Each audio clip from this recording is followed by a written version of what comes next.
Because I'm unconditionally loved by God and at harvest, I come to God as I am.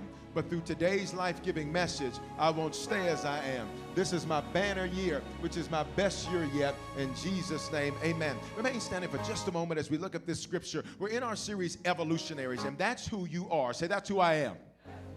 You're an evolutionary. You are the interruption to the dysfunction in your bloodline. You are the curse breaker in your bloodline. You are the one that God has chosen and God has picked, which is the reason why often I'm talking to somebody, if you felt like a black sheep, even amongst your family, even amongst your relatives, that is because you're the sheep that was sent to change the other sheep. Don't worry about not fitting in. If you don't fit in, that's because you're supposed to create a whole new fit. Somebody say, I'm an evolutionary. Psalm 138 and 8, we looked at the scripture last week. It says, the Lord will perfect that which concerns me. Your mercy, O Lord, endures forever. Do not forsake the work of your hands. That word perfect means evolve. Say evolve. The Lord will evolve that which concerns me. Look at me, 11:15. Everything in your life, watch this, has been changing. Can I get a witness? The people around you have been changing. Can I get another witness? The things that used to bring you joy are changing. Can I get another witness? The places you used to go are changing. Can I get another witness? That's because the Lord says he doesn't just want to leave you be. He wants to make you better. Say, he doesn't just want to leave me be. He wants to make me better. Father, now I pray that you would customize, tailor-make this word for us, your people, that we move and walk in what you've ordained. We thank you that you're going to speak to us today with clarity. You're going to speak to us with power. In Jesus' name, everybody at the 11:15 said, you can be seated in the presence of the Lord. This series, first off, this message is going to be a game changer in your life. Why, Bishop? Because it is going to give you a perspective from which you can now operate at that is going to help you to be your very best. Say, this message will be a game changer for me. Watch this. This series we're in called Evolutionaries is about who Jesus is, who I am, and who you are. We are evolutionaries. And to evolve means to develop, to advance, to grow, to rise, to progress, to expand, to unfold, to transform, and go through the process of change and continuous change from a lower state to a higher state. Here's what I love about evolution. It is continuous change. It's not an event. It is a process. Somebody say, it's not an event. Say, it's a process. Which means, watch this, sometimes we get satisfied thinking that it's an event, and so we'll say, God, can I just have one regular day? But you don't serve a regular God, so you should not have any regular days, which means every day, even the challenges that come your way are designed to evolve you. Even the difficulties that come your way are designed to evolve you. Stop looking for regular when you serve a God that is irregular. He is the God that is King of kings and Lord of lords and the great I am. He doesn't do anything regular. He doesn't do anything average. Slap your neighbor a high five and say, our God is not regular. Yeah, it's continuous change from a lower state to a higher state. And on Sunday, we learned that to be an evolutionary, you must be blank. And we filled in the blank. There were two blanks. You remember? They both started with B. And the first one is you must be born again. And we said that being born again or becoming a Christian or making a decision or giving your life to Jesus, all of those things are the same thing. We learned, watch this, that it may start with a prayer, but it evolves into discipleship. And you can't be the type of Christian, and if you're not a Christian, you're going to have an opportunity in just a moment to become one. Because the same God that loves me is the same God that loves you. The same God that's never given up on me is the same God that's never given up on you. The same God that loves your neighbors, the same God that loves you. It starts with a prayer, but it can't stop there. Being a Christian's got to start with the prayer, but it's got to evolve into discipleship. Say, it must evolve. So to evolve into a disciple, and a disciple is a disciplined student. Watch this. We ask these questions. One, what did you walk away from? For many people, they pray the prayer and go back to life as usual, as if that's the way it's supposed to work. So what happens is they're the same old they used to be. They just now have a WWJD t-shirt on. That's not what our God does. He takes us and he makes us brand new. Therefore, if any man is in Christ, behold, old things have passed away and all things are made new, which means this, 11:15, God says, when you give your life to me, do not expect your life to go back to the way it was. Expect your life to evolve. But if Christianity costs you nothing, you'll treat it like nothing. Which is why some people, we can look at Jesus and we can think we're doing him a favor to come to church because Christianity didn't cost us anything. Or for some people, we can think that we're doing God a favor to lift our hands, a favor to clap our hands, not realizing it cost him his life. Oh, maybe you don't know the gospel. Here it is. 2,000 years ago, God stepped in a body. That body was called Jesus. That body died so that you and I can have life and life more abundantly. And watch this, not only that we would have life, but that we'd be able to give life to other people. See, you weren't sent just for you. You were sent to be a blessing to somebody else. That's why you've been through all the hell you've been through. Why? So you could be a blessing to somebody else. You weren't, watch this, abandoned for nothing. You were abandoned to help somebody else. You weren't rejected for nothing. You were rejected to help somebody else. You weren't sexually abused for nothing. You were abused so that you'd be able to testify to somebody else and say, the same God that got me through that is the same God that'll get you through it. But watch this now. Watch this. If Christianity costs you nothing, starts with prayer, but it's got to evolve, then you'll treat it like nothing. But then we also ask this question: what have you denied yourself of? Matthew 16:24, Jesus said to his disciples, if anyone desires to come after me, let him deny himself and take up his cross and follow me, which means real Christianity isn't just God, do what I want you to do. Real Christianity is God, give me the grace to say no to myself. It's easy to say no to what you don't want to do, but it's very difficult to say no to what you want to do. Can I just get some real folk here at 11:15? There's some folks, what you wanted to do was to use some known tongues with people. Y'all know what known tongues are, don't you? You don't know what known tongues are. Let me translate. Known tongues. Words that you'd have to go beep. Now, I know you don't know nothing about that, but that neighbor of yours, they are very proficient. I'm just joking. Sometimes you'll want to say, beep. Now, be real in church. Okay, where are the people that can be honest with me? Listen, so if you won't do it, I'll be honest. And sometimes I won't pray.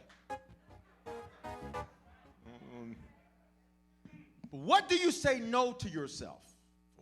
He says, if anyone wants to follow me, if anybody wants to be seriously into this thing, what do you deny yourself of? It's easy to say yes to yourself, but you have to learn how to say no to yourself when even it's something that feels good, but it isn't for your good. And your neighbor's that type of person. Your neighbor has been developing the ability to say no to themselves. Your neighbor has been developing the ability to say no to uncontrollable emotions. Watch this. Your neighbor has been developing the ability to say no to arrogance and no to pride and no to, I'm not missing church. No. Would you slap your neighbor high five, say, learn to say no to yourself.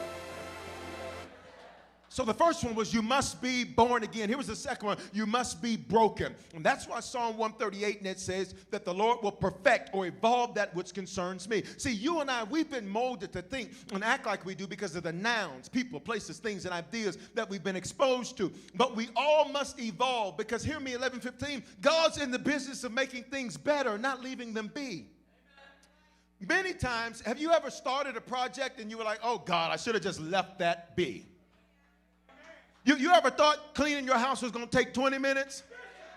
To only when you start, where the real folk at? To when you started pulling stuff out and ripping stuff out of drawers and getting your bills out of the kitchen next to the forks? Oh, I wish I would have left it be. That's how our evolution process is. See, watch this. You thought you only had one issue to work out until you started cleaning and God started evolving you. And then you discovered, oh my God, I got that and that and that and that. But here's the good news. There's grace. And there's mercy that it's going to be with you as you are evolving. God's not in the business of leaving us be. He's in the business of making us better. If you wanted to just stay as you were, well, then Jesus isn't the guy for you. But you need to know there is no other guy. Because the only tomb where they can't find his bones, the only place where you can document what he did, there's only one name by which men are saved, and that's the name of Jesus. He's in the business of making things better, not leaving things be, which is why Jeremiah 18:4 says this, and the vessel that he made of clay was marred. Clay is us. and it was in the hand of the potter, so he made it again into another vessel, as it seemed good to the potter to make. Which, look at this verse. And the vessel was made of what? Clay, but it was marred. It was messed up. It was good enough for back then, but it needed to evolve.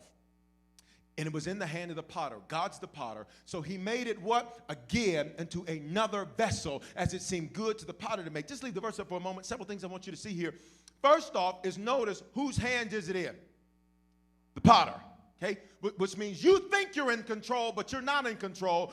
In fact, your illusion of being in control is nothing more than delusion.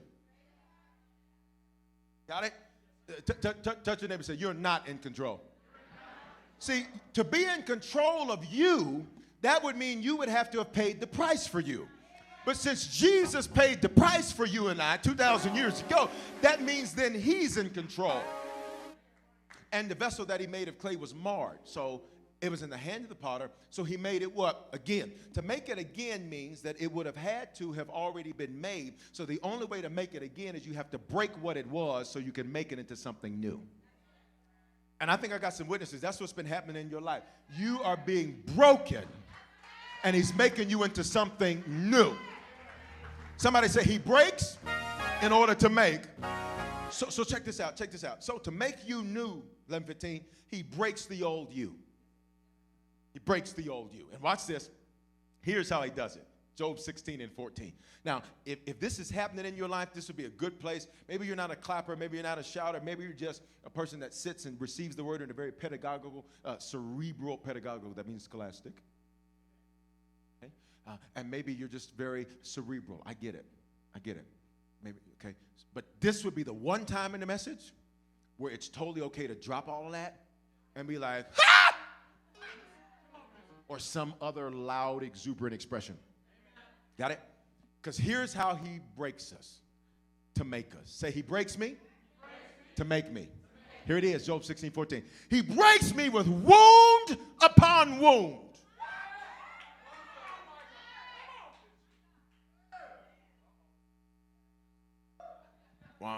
Okay, so he breaks me, watch this, because maybe you're like, well, I don't have any wounds. Watch this. With disappointment upon disappointment.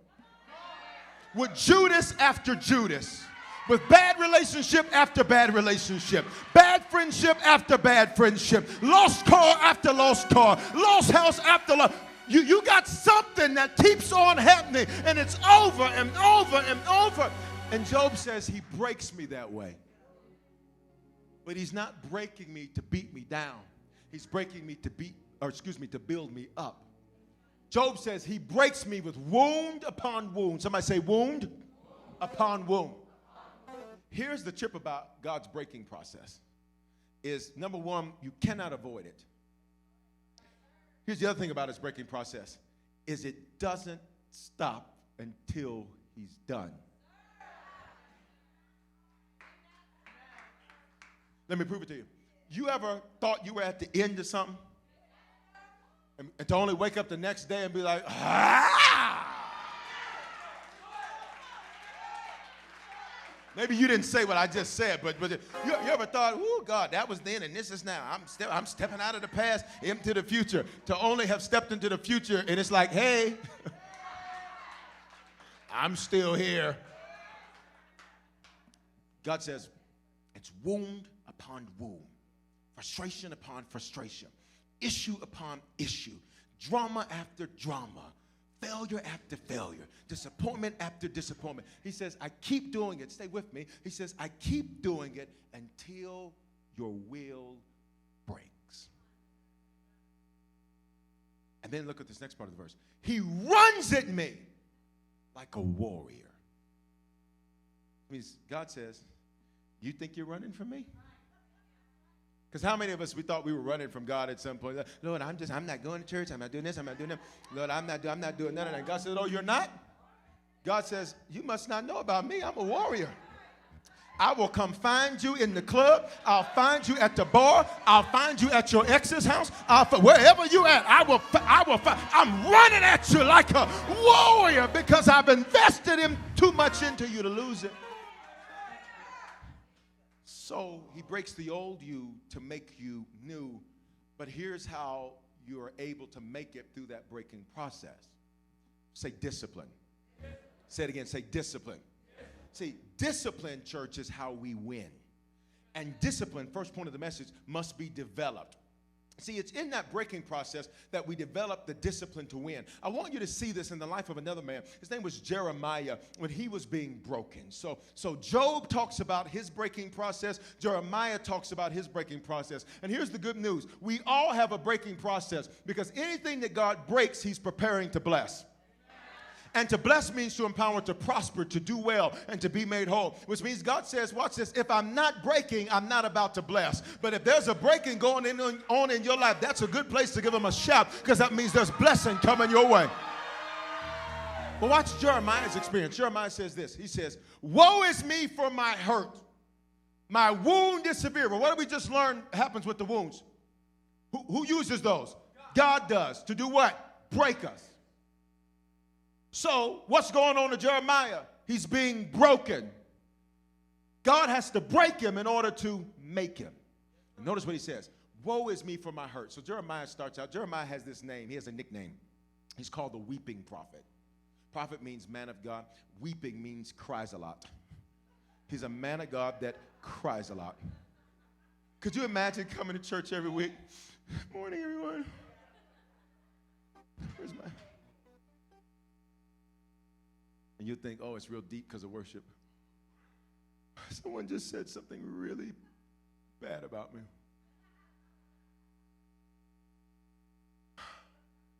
You'd be like, cry me. Cry me. You'd be like, I'm not going to be coming every week, and he just sitting up crying and just preach the word, Bishop. You going through something, I understand all that, but just stop all that crying. Jeremiah was a man of God that cried a lot. So he starts out, I want you to watch his breaking process. Because in the middle of his breaking process, something snaps in him where he switches from whining and he starts winning. Watch it. Woe is me for my hurt. Wham, wham, wham. Oh, God, this person did this. Oh, God, this person did this. Oh, God. How much longer are you going to whine about what folk have done to you? How much longer are you going to whine about what your daddy didn't do? How much longer are you going to whine about what your mom did do? How much longer are you going to whine? I'm here to tell you, it's time for you to shift out of whining and shift into winning. Somebody holler, no more whining for me. Woe is me for my hurt. Wham, wham, wham. My wound is severe. He's like, God, nobody's going through anything worse than me. You ever felt like that? God, nobody's going through greater marital challenges than me except the rest of America. Nobody's going through great financial situations than me, Lord. Nobody's dealing with this, Lord, except for everyone else that you know. You'll think you're alone. So Jeremiah's like, this is too hard, God. I can't do it. I just can't do this. And something snaps. There's a huge but in the middle of the verse. But I say, truly this is an infirmity. Watch what Jeremiah says. Say it with me, church. And I must bear it. He shifts from whining. And then he says, wait a minute. I need to be disciplined. Because I don't have time to sit up and whine about what I got to do. I got to get up and get it done. See, watch this. Disciplined people don't have options where they shouldn't have options. Disciplined people say, I must. Is there anybody in here where you can just say about yourself, I'm developing a I must. I can't have options about certain things anymore. Watch. He says, this is an infirmity. Now, infirmity is interesting because that word in the Hebrew language of our Old Testament, it means it's causing me grief. Because I'm losing the lesser to get something greater. But he says, but I must bear it. He starts the verse whining, but in his breaking, he develops a discipline that causes him to start winning. And that's what my challenge to us today is, church. We've got to shift from our whining, and we've got to shift to winning. See, you've got to develop a discipline that causes you to start winning, because you're going to have to be like Jeremiah and say, it's painful, but I must bear it. It's costing me some issues and costing me some friends and costing me some family folk, but I must bear. I got to let go of who I was to embrace who I'm becoming, but I must bear. Everything around me is changing. Everything around me is new, but I must bear it. That's how discipline works. Discipline says, I don't have an option. I must. Somebody shout, I must. See, too many of us, 11:15, are waiting for monumental moments that are never coming because our self-discipline to win hasn't been developed because we still have options about things that shouldn't be optional. Why in the world is it an option for you to allow someone that disrespects you to still have access to you? I feel like preaching at 11:15. Why in the world do you allow people that treat you like trash still have access to you? Why in the world do you continue to have options? I feel a preach at this 11:15. I thought I was going to get pretty rough at the 9:15. I kept it pretty kosher, but I think we're going all the way in at this 11:15. Why in the world do you tolerate certain things from certain people as if it ain't going to get done if they don't do it?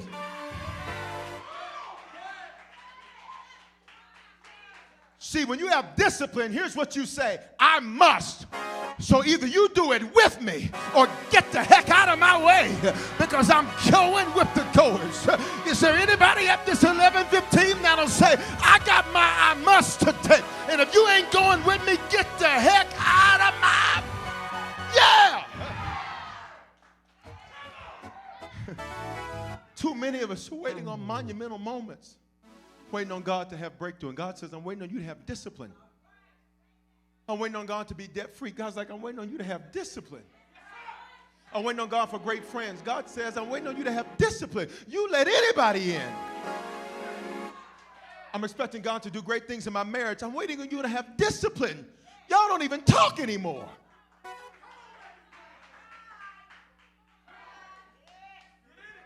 He says, I want you to have some discipline. And discipline says, I must. See, when you're disciplined, when anything comes your way contrary your I must, it's a I won't. And people will entice you with a bunch of things to challenge you. Oh, come go with me on Sunday. I don't miss church. I must. God's been too good to me. And I made up in my mind, for God I live and for God I die. I will bless the Lord at all times, and his praise shall continually be in my mouth. I must. I don't negotiate on what I must do. Somebody say, oh, you don't have to do all that faithful giving. I must. Maybe you don't, but that's how I got blessed in the first place. You might see glory, but you don't understand my story. I gave my way out. I gave my way to promotion. I gave my way to debt free. I gave my way to that. Discipline isn't a dirty word, but in American culture, it's become dirty. You just want to chill out. Just want to be chill. It's everything. And then we even say that now. Oh, it's so chill. What does that mean? It's not cold. I'm being funny. That's American culture now. It's chill. And American culture, hear me, American Christianity is very different than biblical Christianity. Because see, biblical Christianity, they had a I must. I must. So check this out. But American Christianity, discipline's a dirty word. Discipline, no, the devil. The devil is the reason that the money's funny. The devil is the reason that your kids act that way. Or maybe it's a lack of.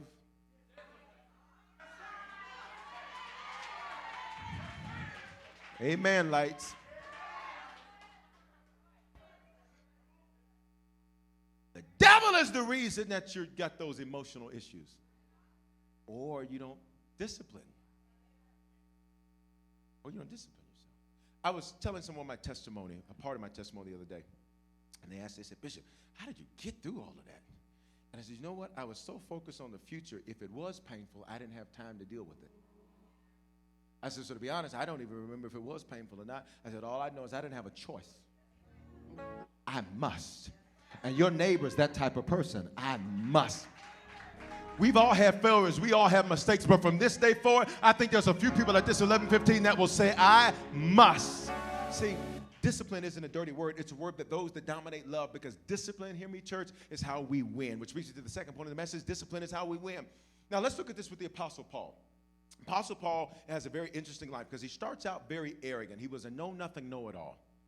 his little success that he achieved gave him the belief that he knew more than people who had done more on their worst day than he had done on his best day.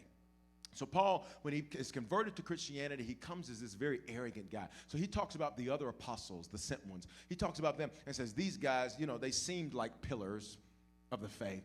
He talks very critically of them because he didn't understand the cost of leadership. Let me just throw this in here for somebody that's in leadership. See, the cost of leadership means decisions have to be made that the fellowship may not understand, but they still have to be made. Because watch this, a leader's job is to keep the water hot. And whenever you have undisciplined people, they're cold water to hot water. So sometimes a leader has to remove cold water to keep the water hot. So Paul is criticizing these guys who've done more than he had done. Be careful when you criticize someone who's done more on their worst day than you've done on your best day. It's interesting when people talk about, even in the Denver region or even in America, and they talk about churches, church this and church that. Well, until you fed as many people as we fed, and until you've clothed as many people as you've clothed, and until you saved people from suicide as much as we, until you've done what we've done, shut your mouth, because you're not qualified to criticize what you ain't done on your best day, what we did on accident. You ever had somebody do that to you? They're trying to criticize you, and you're like, really? You have one sale, yet you're the sales expert? Got it. Anybody ever had anybody do that to you? Like you've been married for 2 months, and you're giving marriage counseling classes? 1 Corinthians 9:24. Let's move on. So Paul has this interesting journey. And so Paul now, he goes through a breaking process. And in his breaking process, watch one of the revelations he has. 1 Corinthians 9:24. Do you not know that those who run in a race all run, but one receives the prize? Say, I must run. But he says, run in such a way you may obtain it. Check it out. He's obtained what? The prize. See, the race is scheduled. You must run, so you might as well win. But here's the question. Say, what do I win, Bishop? Evolution. Race right here is the word progress in the Greek language of our New Testament, which means evolution. So he says, do you not know that those who run the race of evolution all run, but only one gets the prize? And I don't know about you, I like winning. Winning isn't everything, it's just what we do. Paul says, run in such a way you may obtain it. I think one of the worst things we've done in American culture is give participation awards. Because then what we do is make everybody think, well, as long as you showed up, that was enough. Well, no, you need to show up ready to win. Are you hearing what I'm saying? Because here's what happens. To the guy who gave his all, if he gets the same reward to the guy who didn't give anything, and they both get to sit at the same banquet table and get the same cake and the same lunch and the same speech from the coach, no, if I did more and I made win, then I should get more. It's quiet in the church. Okay, let me prove it to you. Because you're like, no, Bishop, I don't know how I feel about that. I'm going to help you. Anybody ever worked in a team on your job, in school, anything like that? You worked on a team, and you had that one team member. You already know. You already know where I'm going. You had that one team member. You were on time to every study group. You were on time for every assignment. You did everything on time. And then that one person always showed up late, always had an excuse. If it wasn't their dog, it was their cat. If it wasn't their cat, it was their frog. If it wasn't their frog, it was their pig. If it wasn't their pig, it was their parents. If it wasn't their parents, it was the traffic. If it wasn't the traffic, it was the devil. If it wasn't the devil, it was God. If it wasn't God, it was Zeus. If it wasn't Zeus, it was Hades. If it wasn't Hades, it was something. And you sitting there just like, and you knew to yourself, they're not going to do their part. So then the other team members had to get together to have a secret meeting because y'all were too scared to confront the cold water. And then now we got to do all of this work to get it done. Anybody ever had something like that happen?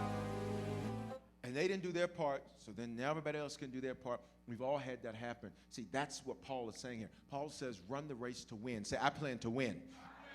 So then watch verse 26. Therefore I run as thus, or I run like this, not with uncertainty. Thus I fight, not as one who beats the air. Paul says, I'm not going to waste my time doing things that aren't moving me in the direction of evolution. See, because discipline is what I say yes to, discipline is what I say no to, and discipline is what I say yes or no to consistently. See, it's not discipline if you do it one day, but you don't do it the next day. Discipline means I do it over and over and over and over and over and over and over again. You ever gone to the gym? I just use the gym because it's easy to teach from. And then Colorado, like, that's the business to be in, apparently. I was thinking about just on church, just taking this section and this section and just putting weightlifting over here and other stuff over here. I just said we have a gym. So for those that want to get the word while they're working out. Say it, Bishop. Double time, go. Okay. There's a gym everywhere. Here's the point. You ever gone to the gym? And when you go to the gym, one. I can already see something. Yeah. You taking gym selfies. 2, 3, 4. Oh, let me watch my form. 5. That's good. Whew, what a workout. And then you did those 5 reps. You go to the next day. I'm good on that.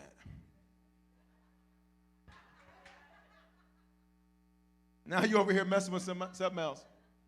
You haven't touched biceps in 4 weeks. And you come back like, I think I'm still good. No, it's good. That's good. I don't want to push myself too hard. Just working out. It's working out. Getting in shape. Yeah, getting in shape. It's all about being in shape. Somebody like, where are you going with this? You stopped doing it, yet you expect results. You stopped doing, watch this, husbands, what it took to get her, to keep her. And now you wonder why she acting that way. Okay. I know the fellas are like, Bishop, you better get them too. I'm coming for them. Here we go. So wives, you wonder why he listens when other women give him compliments. Because you stopped. You stopped doing what works. You saw how he acted when you complimented him, ladies. You took your husbands.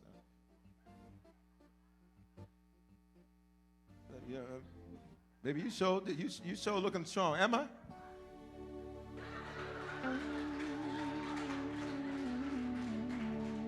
Am I, honey? Watch out, sweetheart. I'll get that. Stand back. I'm your man. I got you covered. I got this. Don't you ever bend down to pick anything else ever again.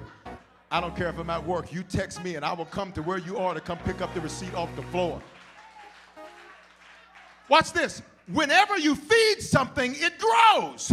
And so discipline says, I'll feed it because I want it to grow. But discipline also says, I need to starve what I want to die. And I think there's somebody at this 11:15 that says, there's some stuff I'm about to feed, and it's some stuff I'm about to starve. Watch verse 27. Paul says, but I discipline my body.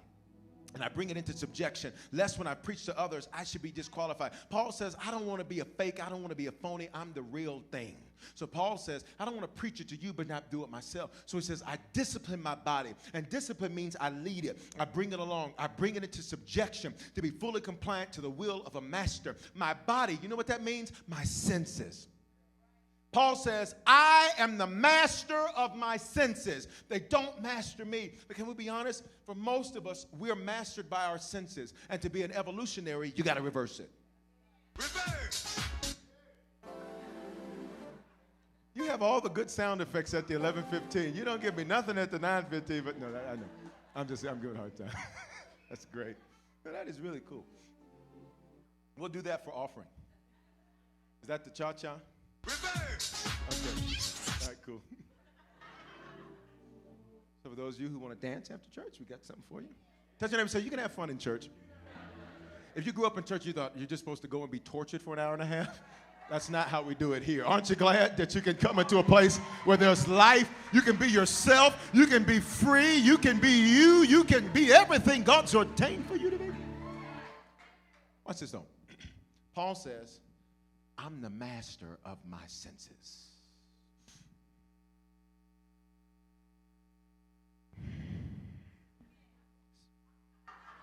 Somebody said, what is he fighting? His emotions. Senses. Hearing, seeing, smelling, tasting, touching. Paul says, the only way I'm going to win is I got to master my senses. But most of us, we're mastered by our senses. Because if you don't feel like doing something, here's what we say, I don't feel like it. You know what that is? It is an admission of laziness. I'm doing the best I can. When you want to have a bad attitude, and you know you have one because you can feel your face forcing you to have a bad attitude, smile at your neighbor. Paul says, discipline yourself. And in the South, I'm born in Denver, raised in the South, raised in Memphis. That's why I claim the South. 901. Anyone else? 2, 3, 4, 5, 6, 7, 8, 9, 10. Y'all, some of y'all ain't from Memphis. You're from Park Hill. Good luck. Okay. Like on Memphis Street, though, Bishop, in Park Hill, Memphis Street. You're from Southland. So I'm from Memphis Court. 816, back up there. Check this out. We're almost done, church.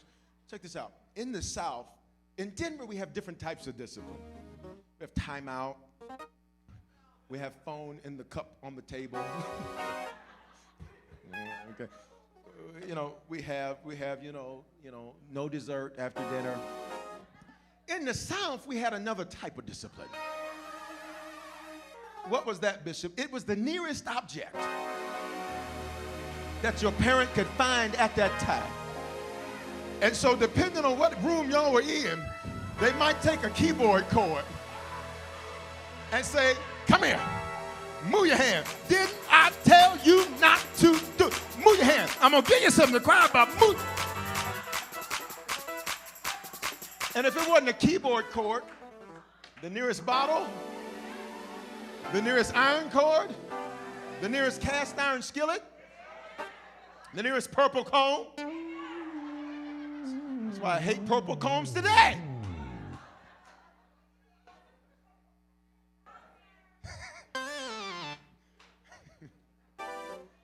Paul says that's what I do to my senses when they get out of order. And if you ever, and I'm not encouraging you to break your local, state, or federal laws. I'm encouraging you. The Bible says, spare the rod. Some of us today, the reason we're still alive is because of purple combs. The reason we're still alive is because of iron and boards and whatever else. And refrigerators.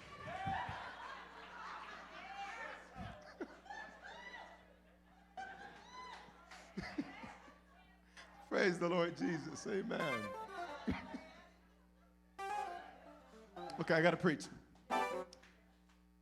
And here's what we do. Anybody remember this one? If you remember this one, just wave at me. Remember this one. Whenever that discipline was coming to you, you do this. And the more you did that, the further back the hand went or whatever. And some of us, when you got disciplined, it was like the Matrix because they went all the way.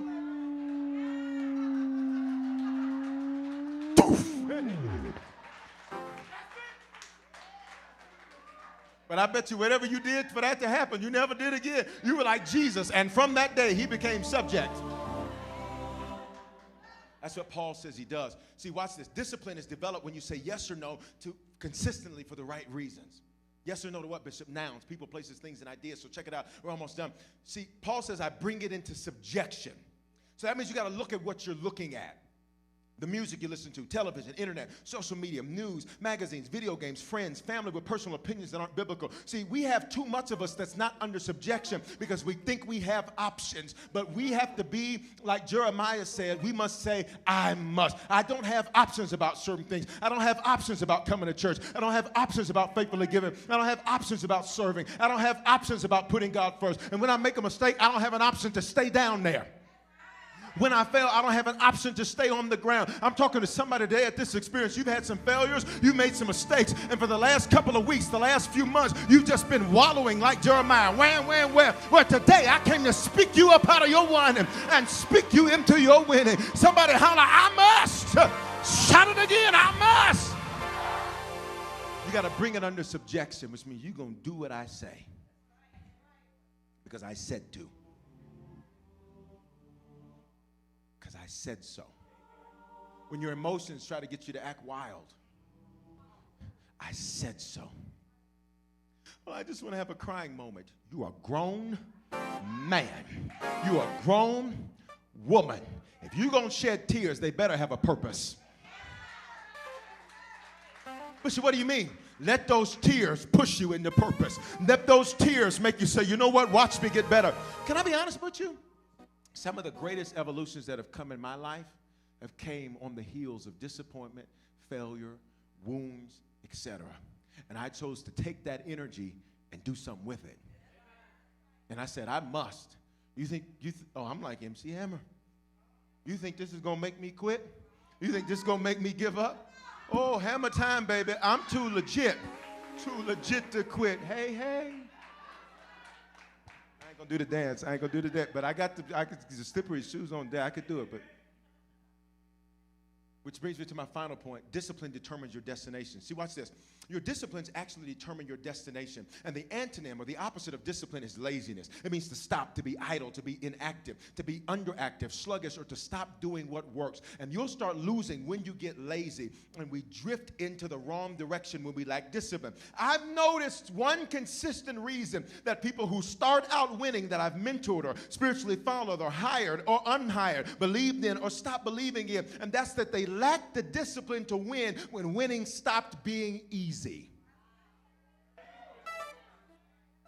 When winning was easy, they did great. And when winning got hard, they lacked the discipline. And then they want to blame the very hand that trains, not realizing it's your laziness that got you there, because winning's not easy anymore. Let me prove it to you. If you were to play a video game, any gamers? Somebody said, oh, yeah, you must be the champion. I want you to play my games for me and win them all. Give me some points. Let me prove it to you. Most of us don't go set it on the hard setting. Most of us would be like, easy, super easy. Might as well just set the joystick down. That's probably the right mode. Might as well set the joystick down. And then you beat it so you feel good. And then you go back and you're like, I think I can do the next level. And the next level, the very first obstacle, like, yeah, let me go back.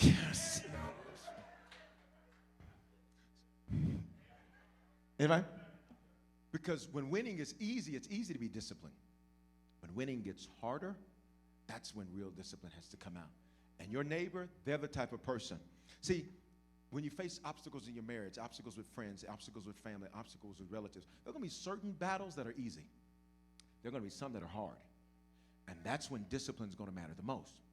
Because now I have to stay disciplined to ensure a win, because this win won't be as easy as the last win.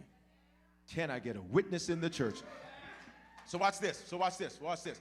I want to lose weight. It's just one more brownie. I want people to be honest with me. It's just one more lie. I want to soar, but it's just one more chicken I hang out with. I want to succeed, but I just need to take another nap. I want to be out of debt, but it's just one more credit card. I want to be a stronger Christian. It's just one Sunday I miss. You got to be up early, got to sleep late, because discipline is the vehicle that gets you to your destination. Not skill, not talent, not gifting, not anointing, not discipline.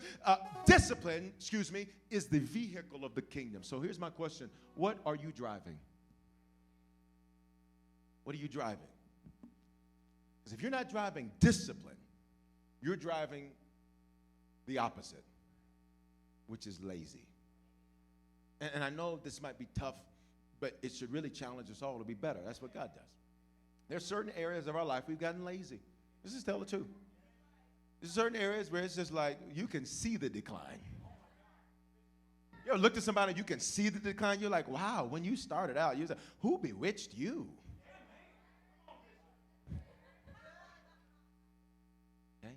Check this out. Here's an example of that. But before we get there, I just need to check the room. Anybody believe you're an evolutionary? All right? Anybody believe you're evolving? All right? So I want you to see this, and when we get this, we're just going to have a good time for these last 60 seconds. You ready? Here it is. 90 seconds. Got to be disciplined. Here it is. 2 Kings 13:18. Here's an example of this. Discipline. Say, discipline determines my destinations. See, in our culture today, we think, oh, I'm just going to have a cool video. It's going to go viral. I'm going to be rich. Not so. And it wasn't viral. They paid for it.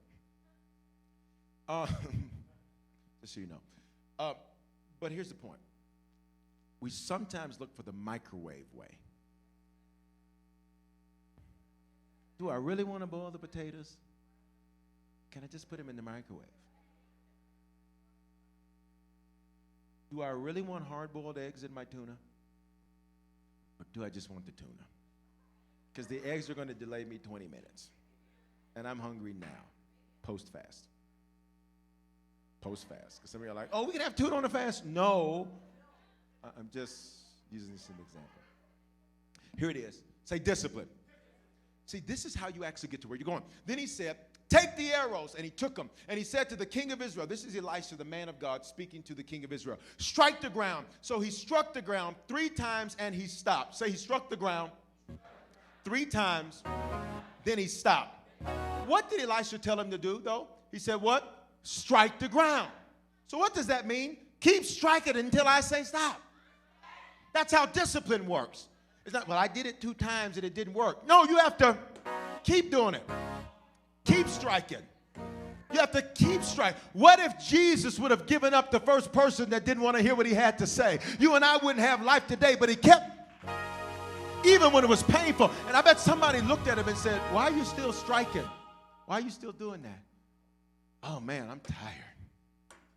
I'm so frustrated. It's not working. I'm depressed. No, I'm happy now. I'm really depressed. No, I'm really happy now. The joy of the Lord is my strength. Oh, my God. I love my wife. And just in case, well, I love my husband. They got an attitude with me today after lunch. I don't know if God wants us to be together anymore. I don't know. So do you want to do this or no? Are you with me or not?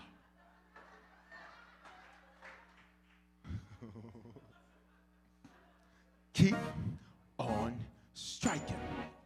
Because if you keep on striking, I ain't going to break this table. So I need y'all to get the point before you mess my table up. Verse, he says, and he said to the king of Israel, strike the ground. So he struck 3 times and stopped. Watch verse 19. And the man of God was angry with him. And he said, you should have struck it 5 or 6 times. What does he mean by 5 or 6? You should have kept going. Then you would have had struck Syria till you had destroyed it. But now you will strike Syria only 3 times. He said, listen, your destination ended the same place your discipline did.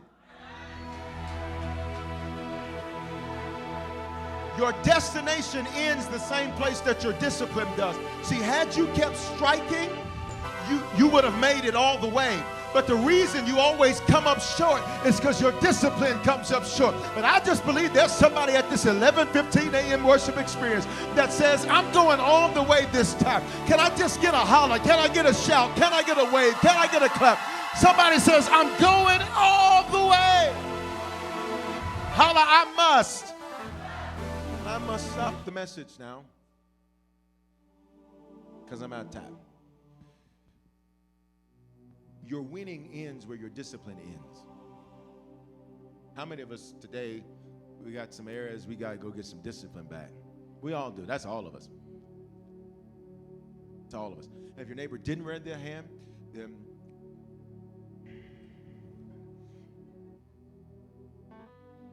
pray for them. You can't win if you won't first admit you're having some areas where you're not winning. And church folk could get healed from stuff if church folk would be real about stuff. You are an evolutionary. And we got to develop discipline.